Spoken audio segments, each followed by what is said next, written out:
So I've said a little bit about the Buddha and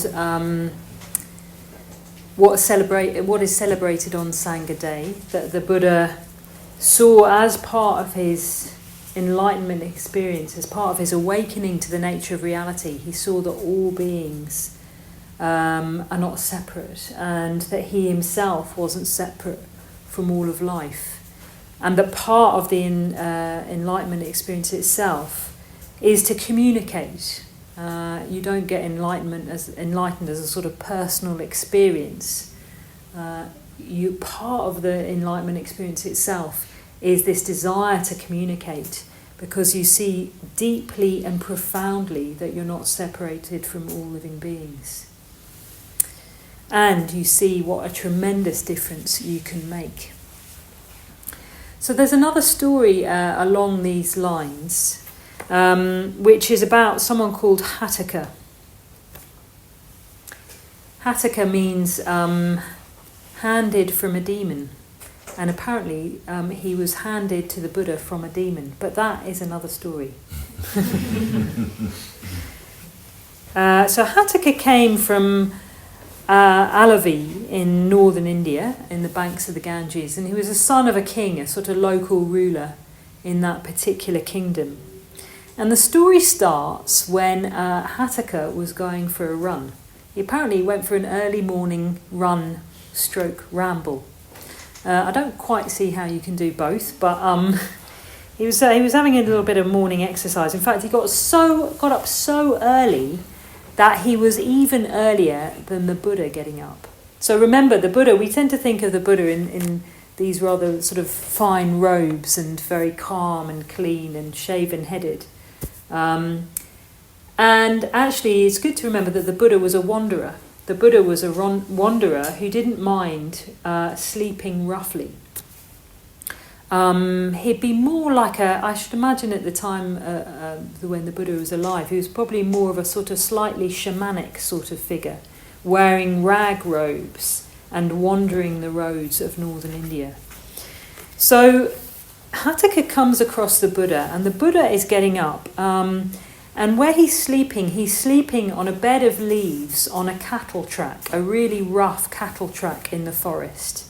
So Hataka's going for a run down this really rough cattle track. You can imagine it, sometimes you go for a walk in woodland and forests, you get a sort of track, but no one really cares about it. It's just sort of rutted and worn down by the hooves of animals. And the Buddha's just sleeping there on a bed of leaves. So he wakes up, he's starting to get up, and Hataka meets him, and Hataka sort of stops. He thinks to himself, who's this holy man? You can see he's a holy kind of wanderer wearing robes. Who is this man sleeping on a bed of leaves on a cattle track in the middle of the forest? And he says to him, he sort of feels surprised, he said, did you sleep well on your bed of leaves in the cattle track? And the Buddha said, yes, thanks, I slept very, very well. He says, good, but how can you sleep here? And he said it was obviously winter, and in winter in northern India it can actually get quite cold. He said it's winter, there's a little bit of snow on the ground, there's a very cold wind. You're in thin robes and you're lying on a bed of leaves. How can you possibly sleep well? And the Buddha said, well, answer me this. If you've got a beautiful house, he's quite clear about what kind of house this is. I'm actually going to tell you because it sounds great. A really nice house with gabled roofs and plastered inside and out, draft-free, with close-fitting door and windows shut against the wind, with a horsehair couch spread with a long fleeced coverlet, a white wool coverlet, an embroidered coverlet, a rug of deer hide, with a canopy above, and red cushions on either side. It's like, he's really gone to town on this kind of description. And he says, and there's a lamp burning, and you've got 4 wives with many charms. He doesn't go into what those charms might be. Do you think you sleep well in that bed? I kind of think the answer would be no, but anyway, he said, well, yeah, great, if you had that kind of bed and you've got the shut windows and you've got 4 coverlets and a deer hide rug. Yeah, you'd sleep really well. He says, yeah, no, you good. He said, so what about if you're disturbed by a fever of mind and body, the fever of craving, the fever of aversion, and the fever of delusion? Would you sleep well then? So you can imagine what the Buddha's getting at. He's getting at the fact that you can have the nicest bed in the world. You could be staying at the Ritz. I don't know why I imagine that's the nicest bed in the world. You're staying somewhere really beautiful, or one of those kind of off-grid tree houses on star and canopies with, all sorts of wonderful duvets and throws and all the rest of it. You can sleep in a bed like that, but if your mind is ill at ease, you can't sleep. It doesn't matter what conditions you're in. If your mind is ill at ease, if you've got, you want something that you can't have, you want it very badly, or you're very angry about something's gone wrong, and you feel it's unjustified. You know how you go over arguments that you've had with people again and again, just as you're going to sleep, it comes up in your mind. Or you've got a mind that thinks, I don't know what's going to happen next, I don't know. How am I going to manage it all? That's the thought that keeps me awake. How am I going to manage it all? If you've got those thoughts, it doesn't matter where you sleep, where your bed is, you'll never get to sleep. And Hataka says, you would sleep miserably in those conditions, no matter what bed you have. If you've got a fever of body and mind, of greed, hatred, and delusion, you can't sleep. And the Buddha says, I've got no fever. The conditions for disturbance are not here. I'm happy wherever I am. I have subdued fear in the heart. And when you subdue fear in the heart, you can sleep on a cattle track in the middle of winter on a bed of leaves. And this dialogue between the prince going for his early morning run and the Buddha had a very, very profound effect on Hataka, because he realised something. He realised that instead of having an attitude of looking to the world to satisfy us, he realised that if we can change our own being, our own mind, we don't have to get the world to suit ourselves. And Hataka was an intelligent guy. He was a fit guy, obviously. He was going for an early morning run. And he was the son of a local ruler, which means he was well educated and he thought socially. So he didn't just leave it there. He didn't just leave it as, if I change my own mind, if I change my own being, I can be in any conditions and be happy. He also realised the next step, which is that if I change my own mind, if I change my own being, I can affect the society around me. I can affect the conditions around me. I can influence the external conditions around me. So the Buddha goes away on his wandering, rambling, teaching adventures, and comes back to Alavi and finds Hataka again. Only this time Hataka is not alone. This time Hataka has 500 followers. I don't think anyone counted them. In ancient Indian texts, 500 means just a lot. He had a lot of followers. And the Buddha said, it's interesting, Hataka, you've got all these people around you. It's a very kind of vibrant community of people. They were alive, they were positive. It was a real joy to be around them. He said, how did you do it? How did you build this community around you? And Hataka says, I did it by the 4 Sangha Vastus, which are translated as the bonds of fellowship. But it also means unification, the means of unification, or the duties of friendship. And he said, I performed these 4 bonds of fellowship, of friendship, and people listen to me because I'm the son of a ruler. So I've taught them to the other people, and we've built this community around us.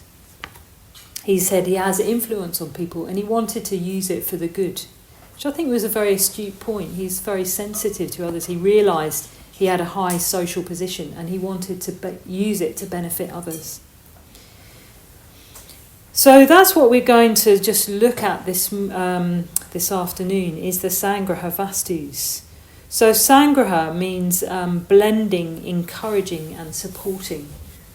So it's a bit like Hataka. I imagine Hataka, this is me, this is not the Buddhist text, but I imagine Hataka as a sort of, he's got a kind of magical quality that allows unification and blends energies together.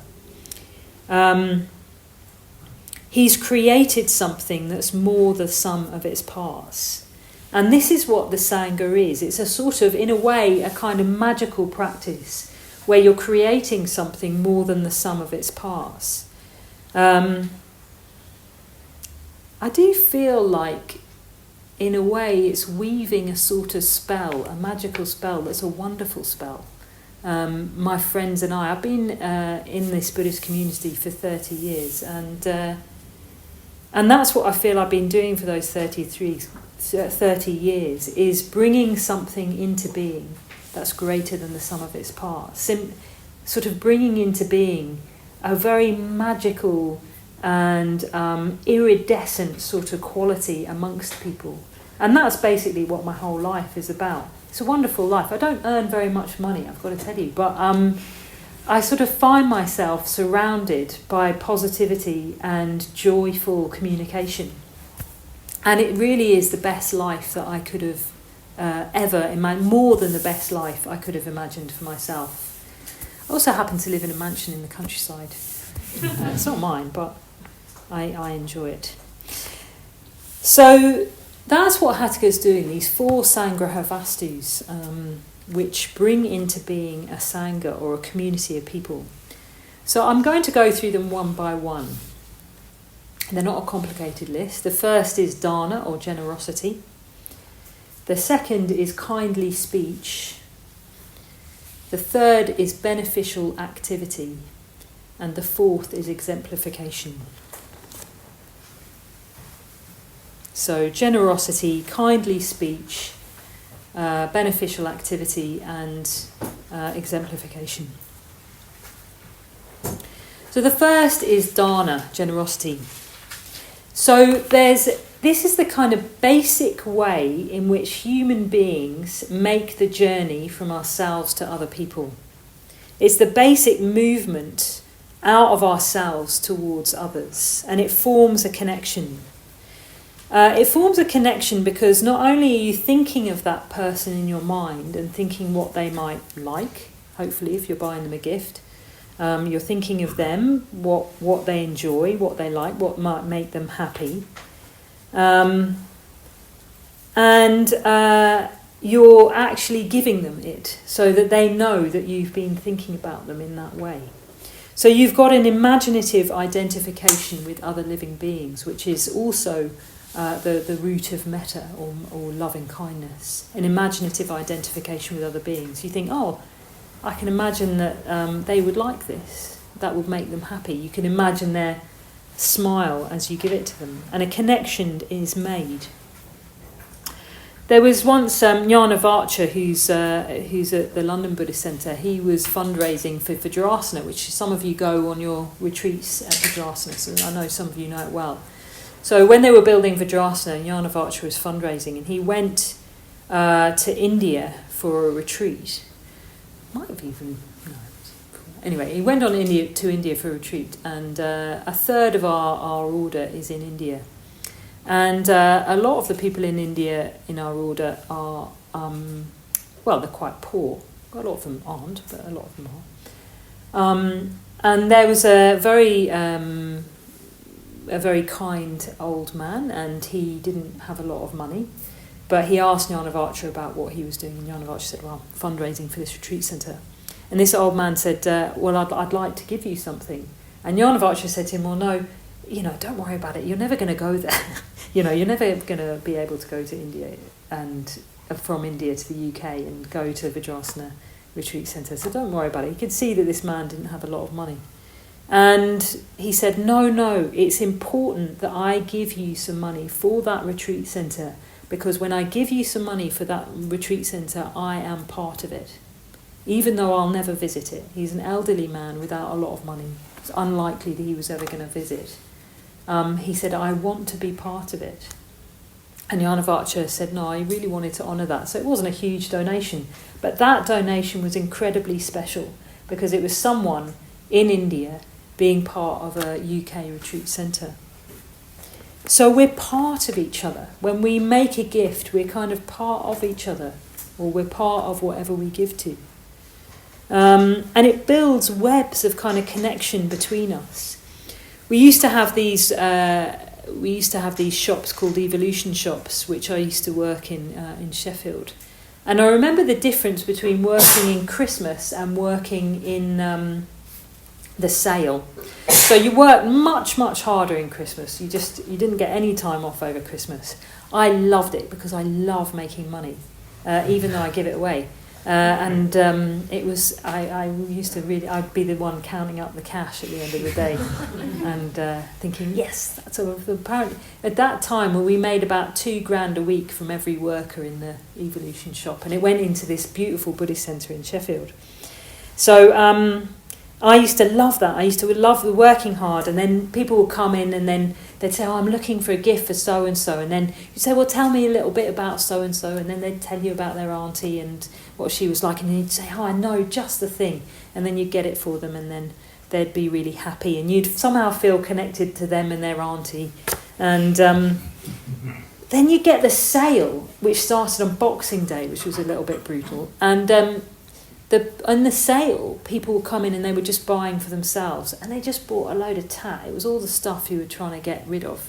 I can say that now because they've closed down the evolution shop. So, but basically, it was just like a real kind of detritus at the bottom of the box, and you were selling it off cheap, and people were buying baskets as sort of candles, and it was a horrible atmosphere. It was horrible. So you were working really hard.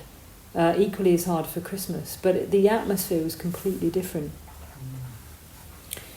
In generosity, there's an outward kind of connecting atmosphere. So that's what we do in the Sangha. We build that connecting atmosphere. We make an imaginative identification with other people by giving, primarily by giving. They say if you can't meditate, pay attention to ethics. And if you're struggling with your ethical practice, be generous. Everyone can be generous. And it sounds simple, but it is a transformative practice. I remember saying this once in a class in Sheffield, and there was a young woman who's very nervous. Those beginners classes were really big, and it was easy to feel a little bit lost when she came to the Buddhist Centre. And so she was quite nervous about coming to the Buddhist Centre. And then, for some reason only known to myself and my extrovert thinking, I told people that they could be generous. For example, they could make flapjack. Don't know why flapjack came into my mind at that moment, but it did. And she thought, I can do that. I'm really good at making flapjacks. So the next week she came with these kind of trays of flapjacks. And suddenly she just kind of came out of herself, offering everyone these flapjacks. And we all knew who she was because we all enjoyed eating. So it was a simple practice of which I benefited myself greatly. But it did, I promise you, also have an effect on her. And she said that was what brought her into the Buddhist Centre, that opportunity to give. So it can go from flapjacks right up to a friend of mine, Lali Tavuha, who died sadly 2 years actually today. He had a near-death experience, and he saw how profoundly we're connected with each other.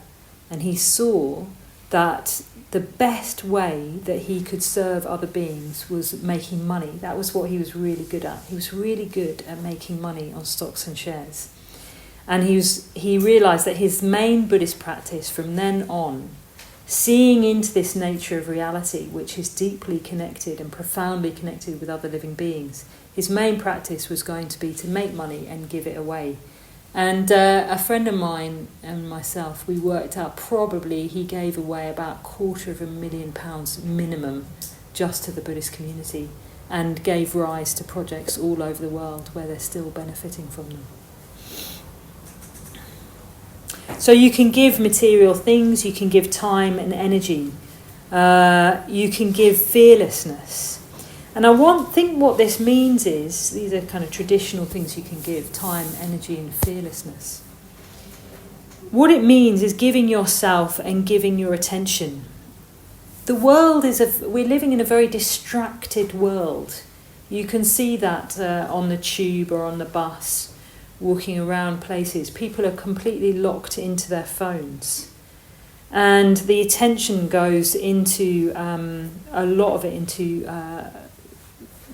phones mainly, but into thinking about what I'm going to do next, getting this kind of dopamine fix from social media, all those sorts of things. It's a distracted world, I think, much more than even when I was growing up. When I was growing up, you took the train and you stared out of the window and you thought about things. And when you're on the bus, you just watched condensation dripping down the window. Now when you're on the bus, I've just done all my emails and phoned my mum, So I think to give people your attention in this distracted world is to give them something of immense value. To be able to come to the Buddhist Centre and welcome people. I've seen people even in today. To give people your attention, even to look at people when you're talking to them. To look at people is to give them a great gift. And if you're in a positive state of mind, that is a gift that you communicate just by paying attention to others. It gives people confidence. Positive mental states gives people confidence. It's a bit like that, thinking, well, if I'm in troubled times, who do I want to be with? Well, you want to be with people who are fearless, who are in positive mental states. And in a way, we're always in slightly troubled times. So to be able to give someone the benefit of your positive mental states and to give them attention and to give them care is a huge thing. We can also give the gift of the Dharma, which is the teachings of the Buddha, the way to truth. I think with this, it's really worth reflecting on what we've been given ourselves. If we've benefited from the Buddha's teaching and from the practices of Buddhism, for example, meditation, we want to make sure that they're available to other people. And that might be explicit by Dharma teaching, but it might also be by just making sure that the conditions for teaching the Dharma are alive and well. Buddhist centres, turning up to study groups, turning up to festival days, turning up to classes, being with each other is also giving the gift of the Dharma, because without people coming, you wouldn't carry on running a class, So giving people the Dharma is the greatest gift, because it's giving people the means to liberation. So there's dana, there's giving. But there's also kindly speech. If we're going to share the Dharma life, we need an atmosphere in which we can share the Dharma life. If we turn up to classes and if we make the Dharma available, we have to, in a way, share that Dharma life and share what's important to us. And we might have had that experience in the past where you're sharing what's important to you and you're ridiculed or not taken seriously or not paid attention to. So what we try and do in the Buddhist Sangha is we help people open up, particularly open up about what's meaningful and what's important to them in an environment of kindly speech. So kindly speech, Priyavadasa, is actually, the word Priya also means devoted to, or beloved, or dear, or loved. So it's a much warmer word than even kindly. Kindly sounds a little bit limp. It's beloved speech, it's dear speech, it's devoted speech. So this is the kind of speech where we really, really take account of each other and we give each other that kind of warmth that enables you to open up like a flower to the sun. When we feel loved, when we feel that people are paying attention to us, we share the best in ourselves. It's not hard to do, actually. in a way. I think I've sort of realised it's quite, it's a wonderful thing just to make people happy, just by a few kind words, well-chosen kind words at the same time. I'm tremendously awkward as an English person, and sometimes there's so much love in my heart and I can't quite express that, and I sort of want to say something that's warm and open, and then I'm sometimes a little bit clunky, but I think the will is there. So I just want to say, you don't always have to say exactly the right thing. If you're open and wanting to share, people will respond to that. And the main practice of this is rejoicing in merits. So one of the features of Buddhism, and particularly the Buddha himself, is that he frequently rejoiced in merits. Bhante said it, Sangha said it was the expression of a delighted awareness in the potential of all beings. So it seems to me that what happened was that the Buddha just rejoiced in merits for the fun of it, which I find extraordinary as a spiritual teacher. So there's this lovely story of the Buddha, which is my favourite story. I think it is my favourite story in the stories of the Buddha. And the story takes place in the night. And the Buddha says to Ananda, who is his great friend, who was his friend for a large portion of his life, who spent all his time with the Buddha, a companion of the Buddha. And the Buddha says to him, Ananda, do you approve of Sariputta? And Sariputta was their mutual friend, who was a great, great disciple of the Buddha. So it was a leading question, because at no point was Ananda going to go, actually, you know what, I'm feeling really annoyed with Sariputta at the moment. Sariputta was an enlightened being, and I guess he wasn't that annoying at that point. So Ananda said, yes, of course, I really approve of Sariputta. I mean, Sariputta is wise. He's got sharp wisdom. He's got clear wisdom. He's really easy to talk to, and he lives a really simple life. And he starts talking about Sariputta, and the Buddha just nods, and then he says, yes, so it is. And then he starts rejoicing in Sariputta. And then something really, truly weird happens, which is that there's all these what are called devas, or gods and goddesses, that start filling the sky.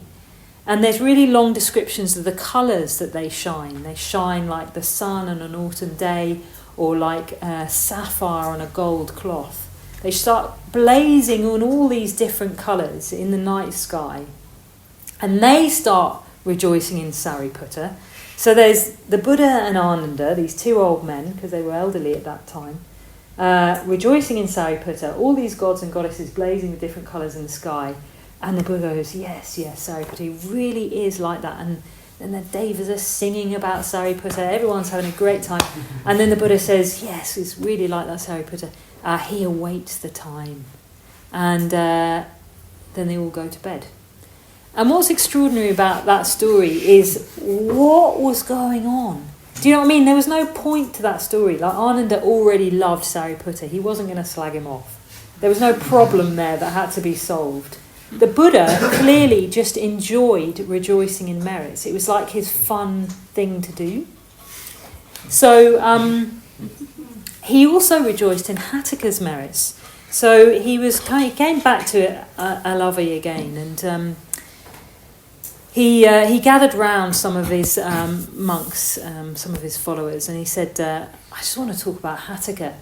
And he starts rejoicing in Hatthaka's merits. He says how he's got conviction and faith, he's virtuous, he's got a sense of consciousness, he's got a sense of concern for the results of actions. He listens really well. Apparently Hatthaka was a really good listener.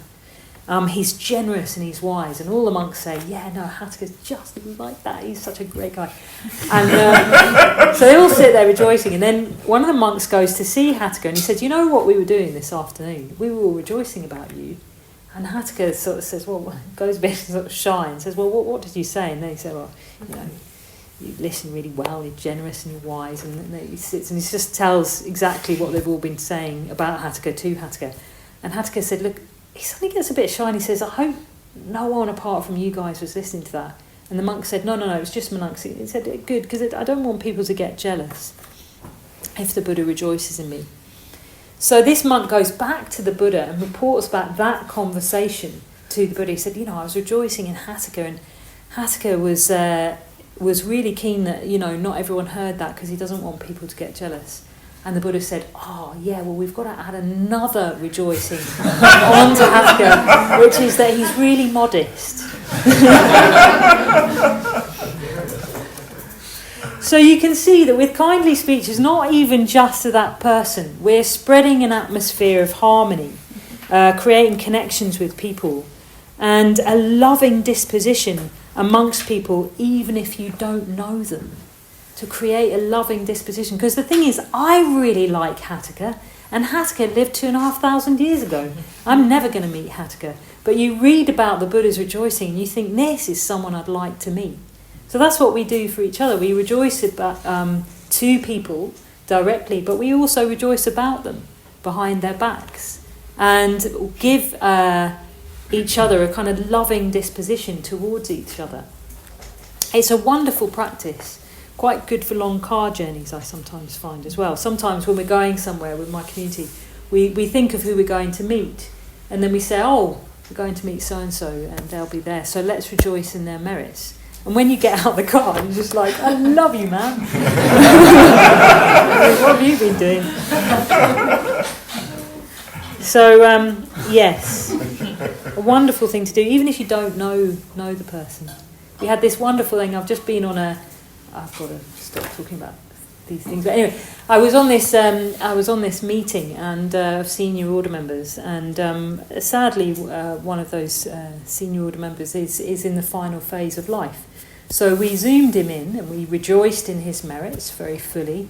I don't actually know him that well, but I was really getting to know him through this rejoicing in merits, and we rejoiced in his merits very fully. He was just sitting there, and then we said, is there anything you'd like to say to us?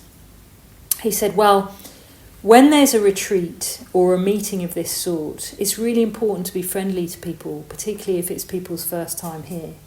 Because even if you're been ordained a long time, you can sometimes feel a little out of place. So it's really important to welcome people properly. And what an extraordinary thing to say if you're dying, I think that taught me more about why I'm a Buddhist than many, many other things. Yeah. So yes, generosity and kindly speech create an atmosphere, they create connections, but it doesn't end there. We need more than a positive context. We need more than a positive group. We need to fulfill who we can be. And I think with human beings, it's not just positivity or positive mental states that they need meaning. We long for meaning. From the Buddhist point of view, we all have potential for Buddhahood. We all have potential for limitless love and wisdom and energy. And human beings are sensitive. They reflect deeply about what's of value. They reflect on what life is really all about. And to be able to share those reflections with people is really the most wonderful thing, a great gift. To be able to live a life with others who share those questions and who want to grow and develop just as we do. So the third Sangha Havastu, the third sort of bonds of fellowship, is Artacharya, which means beneficial activity. Arta also means good or meaningful. And charya comes from the same root as chariot. It means movement, activity, doing, practice or behaviour. So it's behaviour that is meaningful. We do what is meaningful together. So the primary way we do this is that we share in the Buddhist community a system of spiritual development, a system of spiritual discipline. I know people sometimes struggle with the word discipline, but I quite like it actually. What it means is that we've been given certain tools, meditation, study, and puja. And Artacharya means you use those tools. You turn up to things and you enter in. And I think that's partly also about those of you who are becoming mitras today, which is that And this is what Sangha said about being a mitra. He said to a friend of mine, he said, "Oh, so far you've been sitting on the sidelines, but today you're entering the dance." So it's very easy to take the seat at the exit, take the seat at the back of by the back exit, and to sometimes have also a little bit of a judgment about other people. It's very easy to take that position, the seat by the exit. But when you make a commitment, when you become a mitra, you're entering in to what's going on in the centre of the room. You're entering into the spiritual practices, and the spiritual practices do work. It's harder to try and create something together. But this, in a way, is what we do with Atacharya. We enter in and we take a risk. So we make a commitment, as Sangha says. He says part of this is we communicate with each other the emotional positivity, the excitement, the creativity, the sheer adventure, if you like, of the spiritual life. So it's not only that you're communicating the adventure of the spiritual life together, you're entering into it. Charya means movement, action. And it's not easy. This one really isn't easy, because a lot of the time, if we really enter into something, if we really undertake those practices together, we're going to come up with disappointment. We're going to come up against disappointment. We're going to come up against obstacles in ourselves or with others.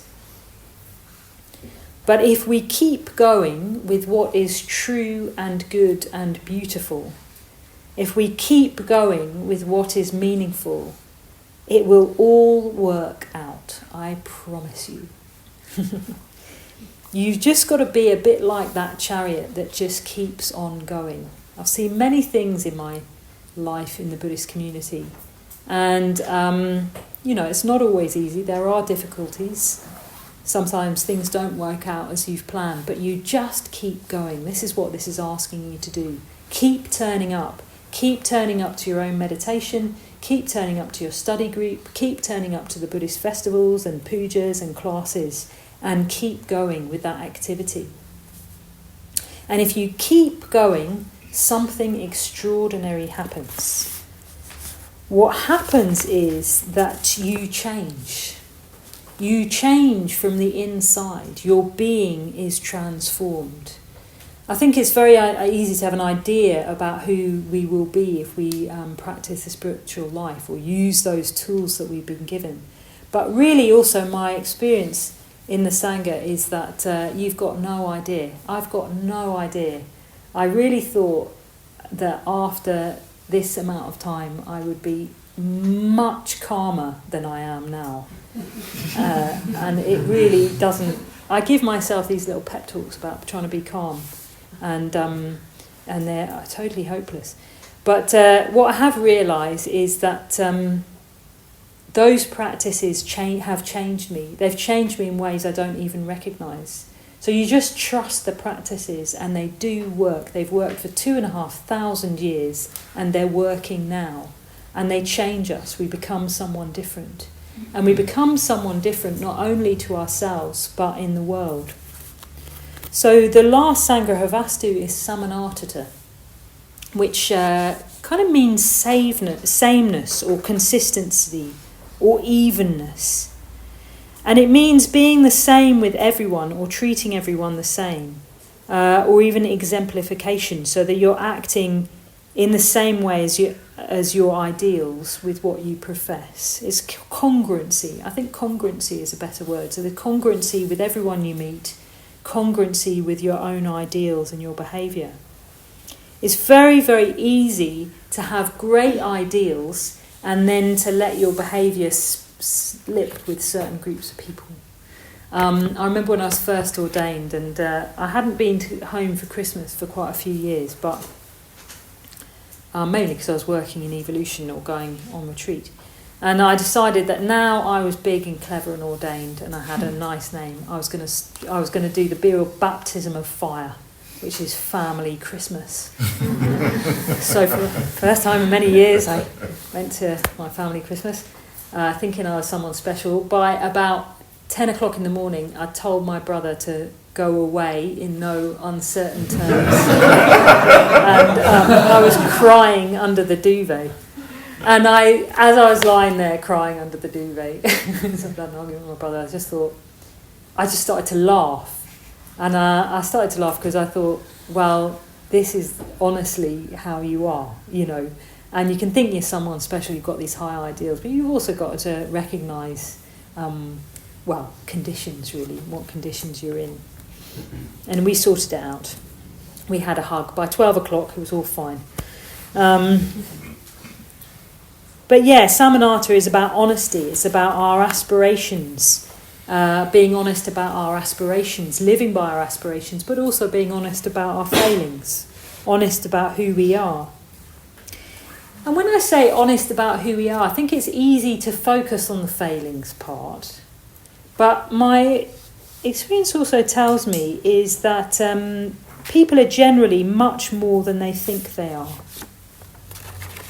So yes, we do have failings and it's important to be honest about them. But we're also sensitive. We're also choosing to come here on a Saturday afternoon. We're choosing to do certain ethical practices or meditation, study, communication, puja. There's a real tender aspiration in all of us, a beautiful motivation in all of us. So Samanata isn't just being about honest about your failings, it's also about being honest about that beautiful motivation and to act from the best of ourselves in all situations. We don't have to force that process. We don't have to talk ourselves up. We can just be with that beautiful intention in all our interactions and embody that in all our interactions. Embody our kind of the best in ourselves, our kind of highest beings. Embody our meditation practice, for example, in everything that we do and in all the people, with all the people that we meet. There's another little story about the Buddha where someone is sent by their teacher. They say, well, I've heard there's a Buddha, an enlightened being. And he says to his disciple, go and check him out and just see if he's the real deal. So Uttama goes and he goes to see the Buddha, and apparently he follows him around like a shadow that never departs for 7 months. Which I don't know how the Buddha felt about that, but he follows him around for 7 months. And he just watches everything. He watches how the Buddha walks, how the Buddha sits, how the Buddha eats, how the Buddha drinks, how the Buddha washes, how the Buddha meditates, how the Buddha talks to others. And he saw that throughout all those activities, there's a sense of mindfulness and continuity of positivity in everything that he does. It goes on for pages, actually. It's quite beautiful to read how the Buddha walks, how the Buddha washes his bowl, how the Buddha drinks or eats. There's no time off with the Buddha. There's no like, right, well, I've been, really mindful, so now I'm going to go and watch the DVD with my mates. There's no time off. He's just mindful of everyone and everything. There's a kind of beauty and a grace that he just has consistently in all his activities, an evenness. And so the disciple sort of sees all this behaviour. He goes back to his teacher and he describes it. And he said, this is what I've seen with the Buddha. This is what he is. And he is more than that. Which I think is quite a mysterious phrase, and he is more than that. We're all more than that as well. We have our ways of being, and we're more than just that. But what we aspire to is a kind of evenness of approach with everyone that we meet and in all that we do. And in this way, we take what we love and we carry it with us in all that we do. And if we do that, the Sangha of Vastus aren't just about creating a community, but they're also about inviting other people in and sort of in a way taking that spiritual community and giving it as a gift to the world. So it's the final sort of magical force because it takes the spiritual community out. So these are the 4 energies. There's generosity, which connects us with each other. There's kindly speech which opens us up to each other, creating harmony. There's beneficial activity which moves us all towards what is truly meaningful. And there's exemplification which brings that all that we do to everyone that we meet. And these are the four kind of core energies of the spiritual community. This is what enables us to come together and create something that's more than the sum of its parts. So just to end by what the Buddha said to Hatthaka when he heard about about Hatthaka practicing the Sangha of Vastus. He says, "It's good, Hatthaka, it's very good that this is the means by which you have brought together a community of friends. All those in the past who have brought together a community of friends have done so by the means of these four same grounds for the bonds of fellowship. All those in the future who will bring together a community of friends will do so by the means of these four grounds for the bonds of fellowship. And all those at present who are bringing together a community of friends do so by means of these same four grounds for the bonds of fellowship." So what he's saying is, you can't do it. You can't create a community without these four grounds. But where there are these four grounds of fellowship, where there will be bonds, there will be a community, there will be a bringing together of people. And where there is community, there is a joyful and meaningful life. So, in a way, this gives us an introduction to how we build a Sangha, and I just really want to congratulate all the people who are becoming Mitras, because that is what they're entering into, and that is also what they're committing to bringing into being here in South London.